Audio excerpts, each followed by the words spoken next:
Assalamualaikum warahmatullahi wabarakatuh. Alhamdulillah, alhamdulillah ala ihsani wa syukur lahu ala taufiqihi wa imtinani wa asyhadu an la ilaha illallah ta'ziman bi sya'nihi wa asyhadu anna Muhammadan abduhu wa rasuluhu wa da'i ila ridwanihi.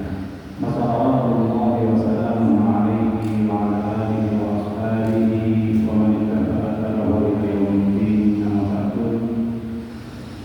Para hadirin berikut jamaah salat Jumat di Masjid Nurul Barakah Khadijah rahimahullah.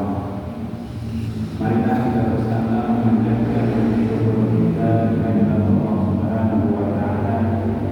Kita bersyukur kepada Allah atas segala nikmat-nikmatnya, atas segala taufik, hidayah, inayah, dan juga istiqomah yang diberikan kita di atas Islam dan iman. Marilah kita bersyukur kepada Allah dengan sepenuh hati kita.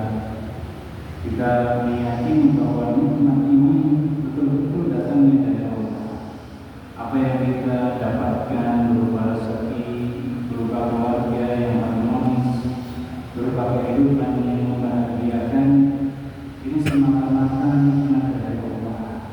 Bukan karena usaha kita, kepintaran kita, bukan karena kita memang punya kerja keras untuk mendapatkan itu semua. Tapi harus kita yakin semata-mata nikmat, sehingga lisan kita mudah untuk bersyukur mengucapkan alhamdulillah.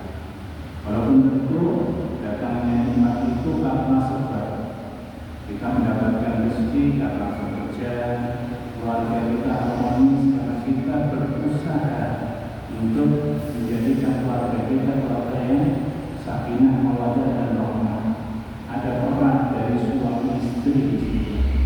Tapi semuanya kembali kepada Allah Subhanahu wa taala. Maka pantasnya kita bersyukur dengan hati kita, dengan lisan kita, dan berusaha untuk menggunakan nikmat yang Allah berikan ini kembali mendekat kepada Allah, kembali bersyukur kepada Allah Subhanahu wa taala. Dan di antara nikmatnya adalah kita diberikan kemudahan untuk mempelajari agama Allah, untuk mengenal Rasul utusan Allah yaitu Nabi kita Muhammad sallallahu alaihi wasallam. Semoga salawat dan salam tercurah atas beliau dan keluarga beliau, para sahabatnya dan umatnya yang istiqamah di atas sunnah-sunnahnya hingga akhir zaman. Ini betul-betul kemudahan dari Allah. Kita bisa mengenal Nabi. Karena kita mengenal Nabi, kita mendapatkan teladan, kita mendapatkan perlindungan untuk bisa menjalani kehidupan di dunia ini sesuai dengan yang diridhoi oleh Allah Subhanahu wa taala. Allah menjadikan Nabi sebagai panutan kita, yang kita contoh apanya? Ibadahnya. Yang kita contoh apanya? Akidahnya, imannya, tauhidnya. Yang kita contoh apanya? Muamalahnya, interaksi dengan sesama makhluk Allah yang ada di muka bumi ini. Dan ini akan kita lihat insyaallah bagaimana interaksi Rasulullah SAW bersama umatnya. Kita masih masuk pembahasan pada interaksi Rasulullah bersama istri beliau. Karena kehidupan rumah tangga Rasul itu juga perlu kita ketahui sebagai panduan kita berumah tangga. Kalau kita lihat survei, ternyata banyak rumah tangga muda yang harus kandas di tengah jalan.